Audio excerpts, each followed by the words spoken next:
बोलावा विठ्ठल, पहावा विठ्ठल, देखावा विठ्ठल. खरं तर विठ्ठलाची जी मूर्ती आहे ते प्रत्येकाच्या मनमंदिरामध्ये अगदी रुजलेली आहे. खरं तर हा वारसा वर्षानुवर्षांनी पिढ्याने पिढ्या आहे. आज इंदापूरमध्ये जगद्गुरू संत तुकाराम महाराज यांची पालखी जी आहे ती दाखल होत आहे. आणि आपण पाहू शकतो की इंदापूरमधल्या आबालवृद्धांमध्ये अगदी उत्साहाचं वातावरण आहे.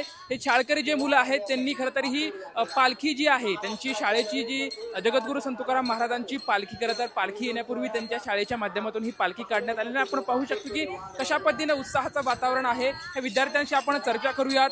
जगद्गुरू संत तुकाराम महाराज यांची पालखी सोहळा आज इंदापूरमध्ये दाखल झाला आहे आणि तुमच्यामध्ये अगदी उत्साहाचं वातावरण आहे. काय मनात भावना आहेत? माझ्या म्हणजे मला पण खूप छान वाटतंय आणि मी इथं रुक्मिणी आणि हे विठ्ठल बनलेले आहेत ना.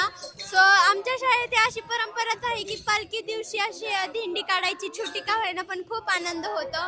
आणि आमच्या शाळेचं नाव सौ कस्तुराबाई श्रीपती कदम विद्यालय इंदापूर आणि माझं नाव आनंदी प्रशांत कुचेकर असं आहे. सो आम्ही आता दिंडी करत आहोत तर मला खूप छान वाटतंय. विठ्ठलाकडे जाऊयात. विठ्ठला आज खरं तर जगद्गुरू संत तुकाराम महाराजांची पालखी सोहळा आपल्या शाळेच्या प्रांगणात येत आहेत. आपण सुद्धा विठ्ठल रुक्मिणी झाला आहेत.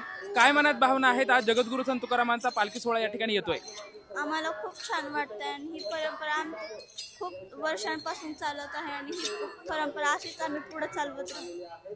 तर पालखी आज येणारे साधू संत येती घरात होती दिवाळी दसरा असं वातावरण आहे.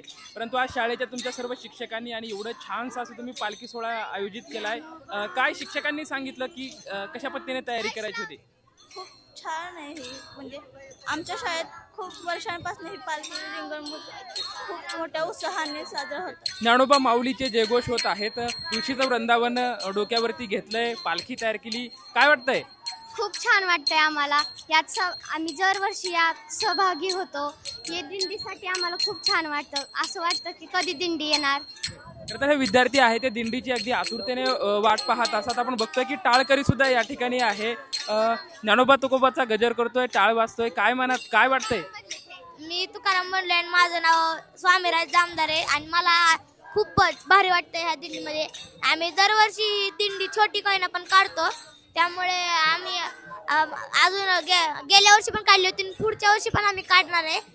एवढं खरं तर पाहू शकतोय की आपले हे जे विद्यार्थी आहेत त्यांच्यामध्ये उत्साहाचं आणि अगदी नाविन्याचं वातावरण आहे. शिक्षक आहेत त्या शाळेचे. हे तुकाराम जे जगद्गुरू संत तुकाराम महाराज असतील किंवा संत संप्रदायाचा विचाराचा जो वारसा आहे त्या मुलांच्या मनामध्ये अगदी बिंबवत आहे, रुजवत आहे. पालखी सोहळ्याने अगदी चैतन्य निर्माण झालं आहे. काय त्याच्या पाठीमागची भूमिका आणि कशा पद्धतीने तुम्ही सोहळा साजरा करतात? ज्ञानदेवी रचला पाया तुका झालाशे कळस. भागवत धर्माचा हा जो वारकरी संप्रदायाचा हा एक भाग या ठिकाणी आमचं विद्यालय सौ कस्तुरबाई श्रीपती कदम या ठिकाणी या वारीचा एक हिस्सा या ठिकाणी बनत आहे. विद्यार्थ्यांना महाराष्ट्राचं अखिल महाराष्ट्राचं जे दैवत आहे पंढरीचा पांडुरंग, या पांडुरंगाची ही जी वारी आहे ही वारी त्यांना समजावी. वारीमध्ये कशा पद्धतीनं लोक संसार विसरून परमार्थाच्या पांडुरंगाच्या ओढीनं पायी चालत जातात, सर्व काही विसरतात, सर्वजण एकमेकांना माऊली या शब्दांना हाक मारतात.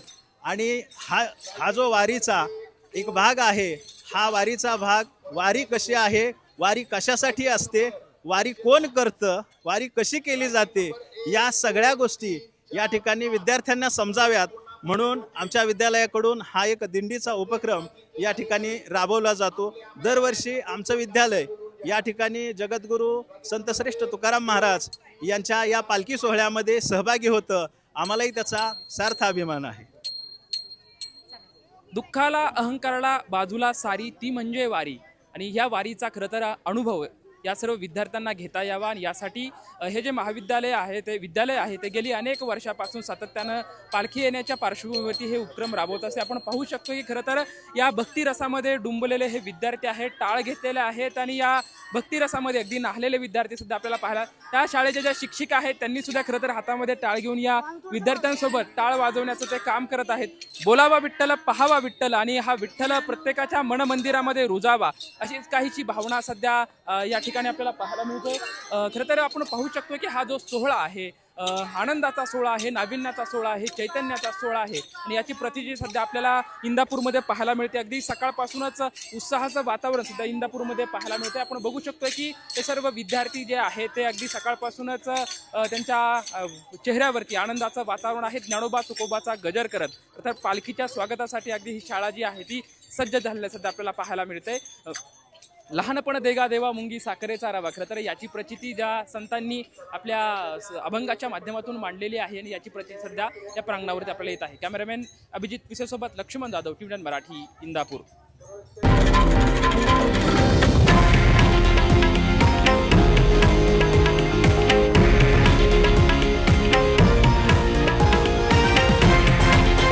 हे आहे देशातील नंबर 1 न्यूज नेटवर्क आणि आपण पाहत आहात TV9 मराठी, एकमेव.